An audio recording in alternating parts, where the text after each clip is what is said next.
नमस्कार दोस्तों, मैं विवेक अपने YouTube चैनल गुरुग्राम क्लासेज में आपका स्वागत करता हूं। दोस्तों, आज का मेरा वीडियो दक्षिण अमेरिका पार्ट 3 है। इसके पहले मैं दक्षिण अमेरिका का 2 पार्ट आपके सामने प्रस्तुत कर चुका हूं, जिसके अंतर्गत दक्षिण अमेरिका का सामान्य परिचय और दक्षिण अमेरिका के भौतिक प्रदेशों की मैंने चर्चा कर दी है। क्लियर? आज दक्षिण अमेरिका के पार्ट 3 के अंतर्गत मैं निम्न 3 बिंदुओं पर चर्चा करूंगा। नंबर 1, दक्षिण अमेरिका की नदियां। नंबर 2, दक्षिण अमेरिका की जलवायु। और नंबर 3, दक्षिण अमेरिका में कृषि। तो आइए चलते हैं एक एक पॉइंट पर। सबसे पहले दक्षिण अमेरिका की नदियों के बारे में चर्चा करते हैं।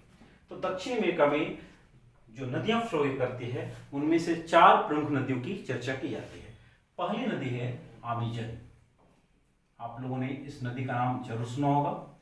विश्व की सबसे बड़ी नदी और दुनिया की दूसरी सबसे लंबी नदी है। हम जानते हैं वर्ल्ड की सबसे लंबी नदी अफ्रीका की नाइल है, और अफ्रीका की नाइल के बाद यह विश्व की दूसरी सबसे लंबी नदी है, जिसकी लंबाई 6280 किलोमीटर है। इस नदी का उद्गम ब्राजील की एंडीज पर्वत में पेरू के रियो मंटारो क्षेत्र से होता है। कहां से होता है?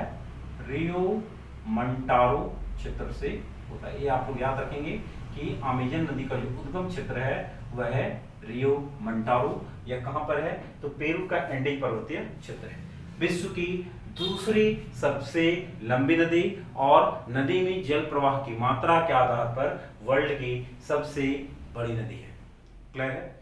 इसी नदी के मुहाने पर एक प्रमुख द्वीप मर्जो द्वीप है, और वहीं पर एक बंदरगाह शहर भी है जिसका नाम है बेलेम।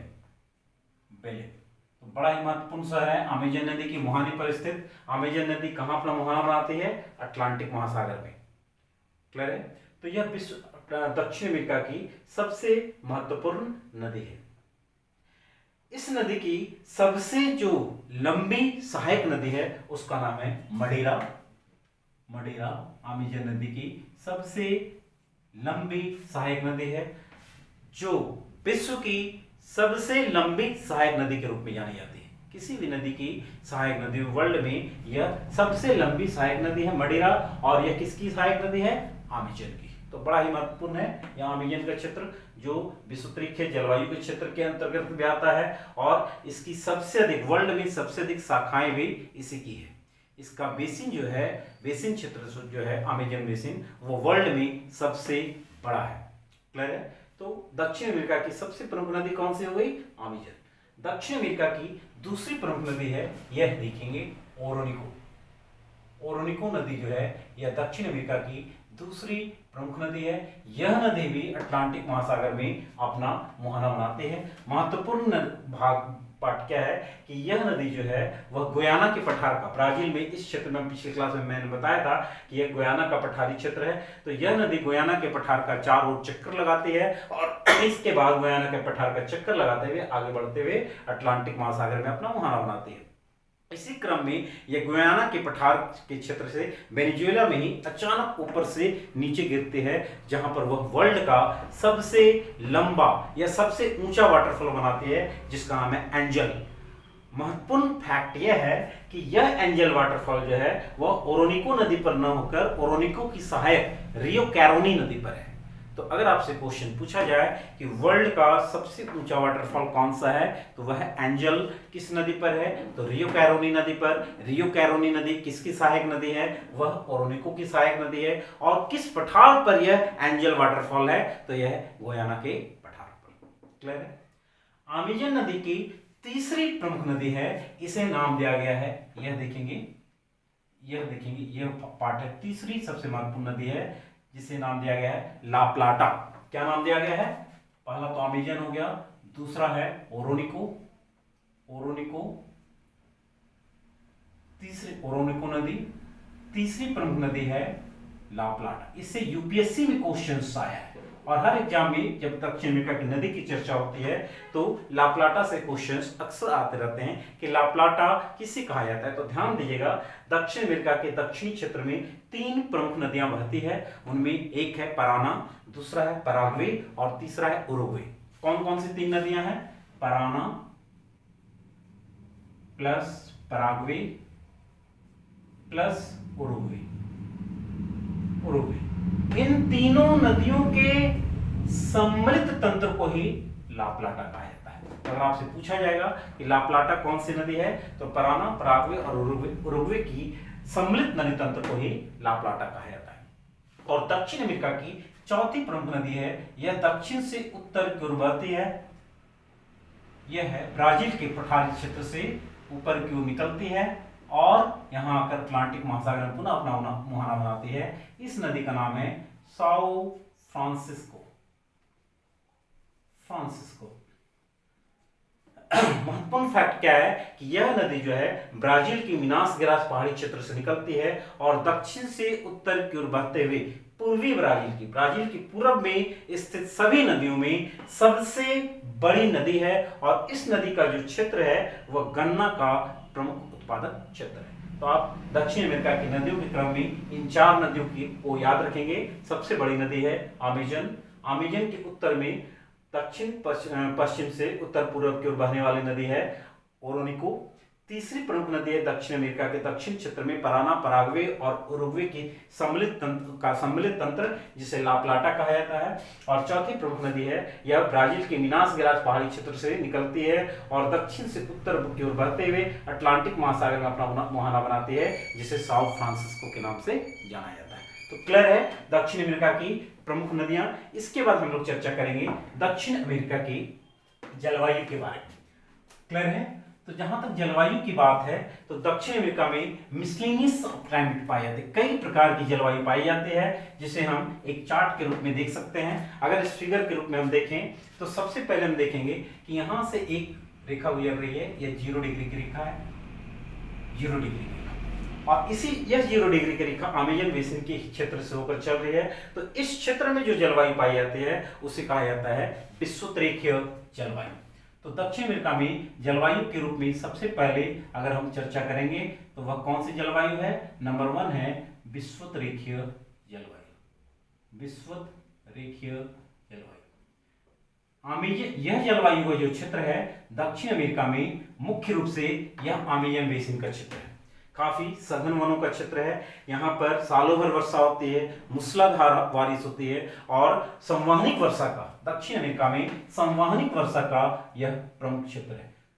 संवहनिक वर्षा का यह प्रमुख क्षेत्र। अगर आपसे क्वेश्चन पूछा जाए कि संवहनिक वर्षा कहां पर होती है तो आप बताएंगे विषुवतरेखीय जलवायु के क्षेत्र में। और दक्षिण अमेरिका में विषुवतरेखीय जलवायु क्षेत्र जो है अमेजन बेसिन का क्षेत्र है। इतनी अधिक बारिश होती है कि यहाँ पर काफी घने वन पाए जाते हैं और इतने ऊंचे ऊंचे वन पाए जाते हैं कि सूर्य की किरणें धरातल तक नहीं पहुंच पाती। विश्व में बायोडायवर्सिटी का यह बहुत बड़ा केंद्र है।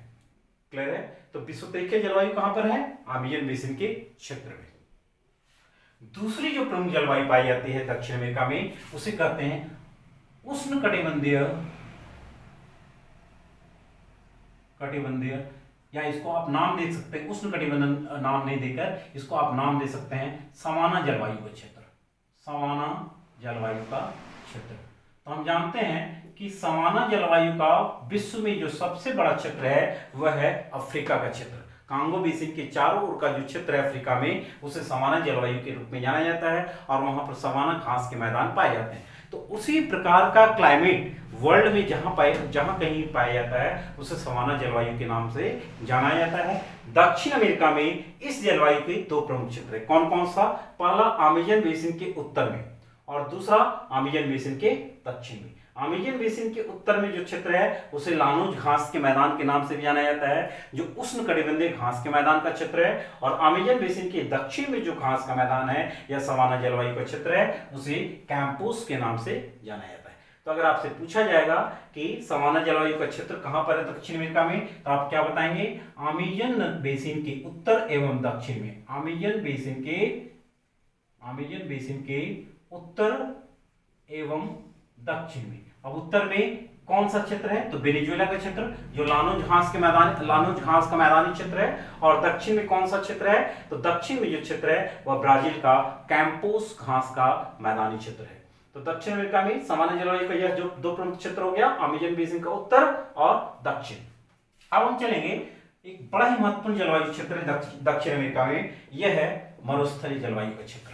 तीसरी जो जलवायु दक्षिण अमेरिका में, इसे हम कहते हैं मरुस्थलीय जलवायु। अब अगर क्वेश्चन आपसे पूछा जाता है कि दक्षिण अमेरिका के किस भाग में मरुस्थलीय जलवायु पाई जाती है, तो आप बताएंगे उत्तरी चिली में, अर्थात एंडीज पर्वत का पश्चिम का भाग जो उत्तरी चिली का पार्ट आता है, यहाँ पर कौन सा डेजर्ट है? अटाकामा। तो मरुस्थलीय जलवायु का प्रमुख क्षेत्र तीसरा पॉइंट है दक्षिण अमेरिका में, वह है उत्तरी चिली। और यहाँ पर कौन सा डेजर्ट है? अटाकामा। हम जानते हैं कि अटाकामा डेजर्ट जो है वह विश्व का सबसे शुष्क मरुस्थलीय क्षेत्र है, और यहाँ का जो अरिका शहर है वह वर्ल्ड का ड्राइएस्ट प्लेस है, सबसे शुष्क स्थान।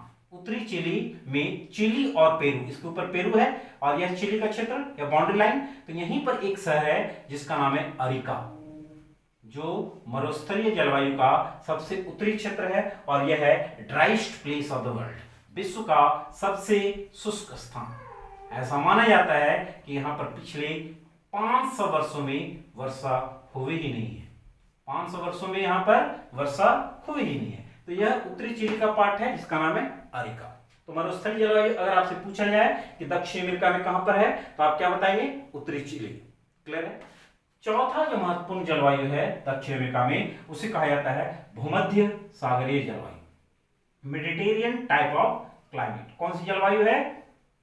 भूमध्य सागरीय जलवायु। यह जलवायु कहां पाई जाती है दक्षिण अमेरिका में? तो यह जलवायु दक्षिण अमेरिका में मध्य चिली में पाई जाती है। यह मरुस्थलीय जलवायु, और इसके नीचे जो भाग है इसे मध्य चिली कहते हैं। इस जलवायु की महत्वपूर्ण विशेषता क्या है कि इस जलवायु क्षेत्र में गर्मी में वर्षा नहीं होती है बल्कि जाड़े में वर्षा होती है, और साथ में यह जलवायु क्षेत्र विश्व में रसदार फलों की खेती का प्रमुख क्षेत्र है। तो अगर आपसे क्वेश्चन पूछा जाए, जो अक्सर पूछा भी जाता है कि दक्षिण अमेरिका में भूमध्य सागरीय जलवायु कहां पाई जाती है, तो आप बताएंगे मध्यवर्ती चिली का भाग, जो ओक, चेस्टनट, अंजीर, अंगूर जैसे रसदार फलों की कृषि का प्रमुख क्षेत्र है। क्लियर है? पांचवा अगर हम चलेंगे दक्षिण अमेरिका में जलवायु के दृष्टिकोण से, तो पांचवा जलवायु यह देखेंगे, यह है महासागरीय जलवायु का क्षेत्र, या इसको आप बोल सकते हैं पश्चिमी यूरोपीय तुल्य जलवायु का क्षेत्र। ठीक है? तो यह है महासागरीय जलवायु का क्षेत्र जो दक्षिणी चिली का पार्ट है, दक्षिणी चिली का पार्ट है। तो आप देख सकते हैं दक्षिणी चिली विश्व में एक ऐसा देश है जिसके उत्तरी भाग में मरुस्थलीय, मध्य भाग में भूमध्य सागरीय और दक्षिण भाग में महासागरीय जलवायु। क्योंकि यहाँ पर जो है यह एंडीज पर्वत का क्षेत्र है, यहां से चलने वाली हवाओं को, महासागरीय हवाओं को यह पर्वत रोकता है, जिसके कारण यह पूरा क्षेत्र जो है महासागरीय जलवायु के अंतर्गत आ जाता है। क्लियर है? छठा जो महत्वपूर्ण दक्षिण अमेरिका में क्लाइमेट का क्षेत्र है, यह दक्षिणी अर्जेंटीना का क्षेत्र, जिसे शीत मरुस्थलीय जलवायु के नाम से भी जाना जाता है, शीत मरुस्थलीय जलवायु। और यहाँ पर कौन सा मरुस्थल है? हम लोग जानते हैं कि इस क्षेत्र में दक्षिण अमेरिका का दक्षिण भाग में एक महत्वपूर्ण मरुस्थल है जिसे कहा जाता है पैटागोनिया का डेजर्ट, पैटागोनिया का डेजर्ट, पैटागोनिया मरुस्थल। यह शीत उष्ण मरुस्थल है, गर्म मरुस्थल है, और यह ठंडा मरुस्थल है। यहाँ पर क्लाइमेट चूंकि यह ऐसी जगह पर है जहां की जलवायु ऑटोमेटिक काफी ठंडी है। वर्षा नहीं होने का कारण क्या है कि यह एंडीज पर्वत जो है यहां से चलने वाली महासागरीय हवाओं को रोक लेता है, और यह भाग जो है रेन शैडो एरिया में आ जाता है, रेन शैडो एरिया में आ जाता है, जिसके कारण इस क्षेत्र में वर्षा नहीं होती और यह डेजर्ट के रूप में बदल गया है। क्लियर है? तो छठा प्रमुख जलवायु क्षेत्र कौन सा है? शीत मरुस्थलीय। यह कहां पाया जा रहा है? दक्षिणी भाग में, अर्जेंटीना के दक्षिणी भाग में, जो पैटागोनिया के मरुस्थल के रूप में जाना जा रहा है। सातवां पार्ट अगर हम चर्चा करें दक्षिण अमेरिका का, तो यह भाग है, यह भाग 7 नंबर, शीतोष्ण घास के मरुस्थल की जलवायु, शीतोष्ण घास प्रदेश की जलवायु, घास प्रदेश की जलवायु। यहाँ पर जलवायु ठंडी है और कुछ वर्षा भी हो जाती है, जिसके कारण इस क्षेत्र में मुलायम घास के मैदानों का क्षेत्र है, जिसे पंपास के नाम से जाना जाता है। और यह जलवायु कहाँ पाई जाती है? अर्जेंटीना और उरुग्वे में मुख्य रूप से पाई जाती है। क्लियर है। और 8वां जलवायु क्षेत्र जो है उष्ण कटिबंधीय जलवायु का क्षेत्र है। उष्ण कटिबंधीय जलवायु का क्षेत्र है और यहाँ पर प्रमुख जो क्षेत्र है उसे नाम दिया गया है ग्रान चाको, जो मैंने पिछले वीडियो में आपको बता दिया है कि ग्रान चाको उष्ण कटिबंधीय घास के या सवाना घास के मैदान के दक्षिण में एक ऐसा क्षेत्र है जहां गर्मी की ऋतु में वह खूब बारिश होती है और जाड़े की ऋतु शुष्क होती है, लेकिन साथ में यहाँ पर दलदली क्षेत्र और इसके साथ में यहाँ पर वृक्ष के साथ घासों का भी विकास हुआ है। वेबेरिको यहाँ का प्रमुख वृक्ष है और यह क्षेत्र जो है ग्रान चाको के नाम से जाना जाता है। ये प्रमुख क्षेत्र है दक्षिण अमेरिका में। आपको अगर क्लाइमेट से क्वेश्चंस आएगा दक्षिण अमेरिका के क्लाइमेट के, तो इसी से रिलेटेड, इससे बाहर आपको क्वेश्चंस नहीं पूछ सकता। क्लियर है। तो अगर आपसे क्वेश्चन पूछा जाए, क्रम से मैं फिर से बता दे रहा हूं, दक्षिण अमेरिका में विषुववृत्तीय जलवायु कहां पाई जाती है? तो यह है अमेजन बेसिन का क्षेत्र, संवहनिक वर्षा का क्षेत्र है। अमेजन बेसिन जो है इसका उद्गम कहां होता है? रियो मोंटारो से, और यह बेलेम में जाकर अटलांटिक महासागर के मुहाने पर अपना मुहाना बनाती है। क्लियर है। तो विषुववृत्तीय जलवायु कहां पर है? अमेजन बेसिन के क्षेत्र में। सवाना जलवायु का क्षेत्र कहां है? अमेजन बेसिन के उत्तर और दक्षिण में, जो क्रमशः लानोज और कैंपोस के नाम से जाना जाता है। मरुस्थलीय जलवायु उत्तरी चिली, भूमध्य सागरीय जलवायु मध्य चिली में पाई जाती है, और उसके अलावा महासागरीय जलवायु दक्षिणी चिली में। शीत मरुस्थलीय जलवायु कहां पाई जाती है? तो दक्षिणी अमेरिका के अर्जेंटीना क्षेत्र के पैटागोनिया के डेजर्ट में पाई जाती है। अगला जो है वह है शीतोष्ण घास की जलवायु, जो पंपास का मैदानी क्षेत्र है। क्लियर है। और 8वां है उष्ण कटिबंधीय जलवायु, जो ग्रान चाको का क्षेत्र है। तो यह दक्षिण अमेरिका में प्रमुख जलवायु है। अब जहां तक हम दक्षिण अमेरिका की एग्रीकल्चर की बात करें, तो दक्षिण अमेरिका के 10% भाग पर, या दक्षिण अमेरिका का 10% भाग जो है वह कृषि योग्य भूमि है, और दक्षिण अमेरिका के 2 क्षेत्रों में कृषि मुख्य रूप से की जाती है। कौन कौन से 2 क्षेत्र हैं? तो पहला क्षेत्र है अर्जेंटीना का और उरुग्वे का क्षेत्र। अर्जेंटीना का और उरुग्वे का जो, अर्थात ये पंपास का जो मैदानी क्षेत्र है, इसी क्षेत्र में दक्षिण अमेरिका की अधिकांश कृषि की जाती है। हम जानते हैं कि दक्षिण अमेरिका का पंपास क्षेत्र को, या अर्जेंटीना के पंपास क्षेत्र को यहाँ का हृदय स्थल, हार्टलैंड कहा जाता है, क्योंकि यहीं पर सबसे अधिक एग्रीकल्चर होता है। इसके अलावा कृषि योग्य भूमि का दूसरा भाग जो है वह मध्य चिली जो है, यह भूमध्य सागरीय जलवायु का क्षेत्र, जहां पर गेहूं के अलावे रसदार फलों की कृषि बड़े पैमाने पर की जाती है। तो आइए हम समझते हैं कि दक्षिण अमेरिका में प्रमुख फसल के रूप में कौन कौन से फसलों की कृषि की जाती है। तो यहाँ पर प्रमुख फसल में मुख्य रूप से गेहूं, मक्का, कहवा, कपास और रबड़ की कृषि मुख्य रूप से की जाती है।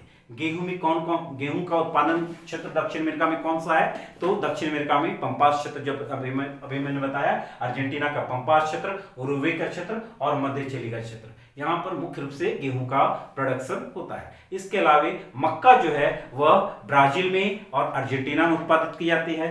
कहवा जो है वह ब्राजील की सबसे प्रमुख फसल है। आप जानते हैं इससे क्वेश्चंस आता भी है। ब्राजील को कहवा का घर भी कहा जाता है। आप लोग नोट डाउन कर लेंगे, किस देश को कहवा का घर कहा जाता है? तो ब्राजील को कहवा का घर कहा जाता है। इसके अलावा दक्षिण अमेरिका के कोलंबिया और इक्वेडोर में, यहाँ पर कोलंबिया है और यहाँ इक्वेडोर है, इन क्षेत्रों में भी कहवा की कृषि बड़े पैमाने पर की जाती है। उल्लेखनीय है कि ब्राजील का साओ पाउलो, आप नोट डाउन कर लेंगे, बहुत ही इंपॉर्टेंट है, ब्राजील का साओ पाउलो, इसे विश्व में कहवा की मंडी के नाम से जाना जाता है। कहवा का जो मंडी होता है, मार्केट होता है, तो यह कौन सा है?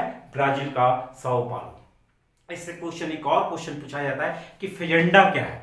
तो ब्राजील में क्या होता है, कहवा के बगान, एक बगान में हजारों लाखों पेड़ लगे होते हैं। तो कहवा के जो इतने बड़े बड़े फार्म पर कृषि की जाती है, तो कहवा के बगान को ब्राजील में कहा जाता है फेजेंडा।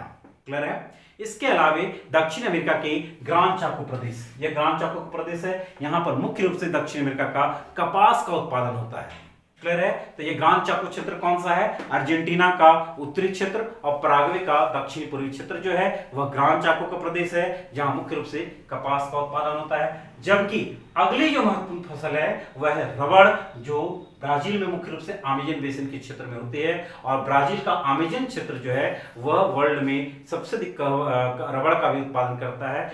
और यहाँ का जो बेलेम, यहाँ का एक महत्वपूर्ण शहर है ब्राजील का, वहां पर इसे कहवा का रबड़ के घर के रूप में किया जाता है, और यहाँ से सबसे अधिक निर्यात भी किया जाता है रबड़ का। क्लियर है। और क्वेश्चन देखिए, ध्यान देंगे, क्वेश्चन पूछा जाता है कि विश्व में सबसे अधिक रबड़ का निर्यात किस बंदरगाह से होता है। तो ब्राजील का यह अटलांटिक महासागर के मुहाने पर एक महत्वपूर्ण बंदरगाह शहर है जिसका नाम है पारा। क्या नाम है, पारा, जहां से वर्ल्ड में सबसे अधिक रबड़ का निर्यात किया जाता है। तो यह दक्षिण अमेरिका की प्रमुख कृषि की चर्चा की गई। लास्ट वीडियो जो रहेगा दक्षिण अमेरिका का वह है पार्ट 4, जिसके अंतर्गत मैं दक्षिण अमेरिका की खनिज संसाधन, दक्षिण अमेरिका में पाई जाने वाली जनसंख्या, और 2 प्रमुख देश अलग से ब्राजील और अर्जेंटीना की चर्चा करूंगा, क्योंकि ये दोनों देश से अक्सर क्वेश्चंस आते हैं, तो ब्राजील और अर्जेंटीना। तो अगला पार्ट 4 जो रहेगा वह क्या क्या कौन कौन से बिंदु पर रहेगा। तो अगला पार्ट 4 रहेगा दक्षिण अमेरिका का खनिज संसाधन, दक्षिण अमेरिका की जनसंख्या, और मुख्य रूप से 2 देश ब्राजील और अर्जेंटीना। ओके, धन्यवाद।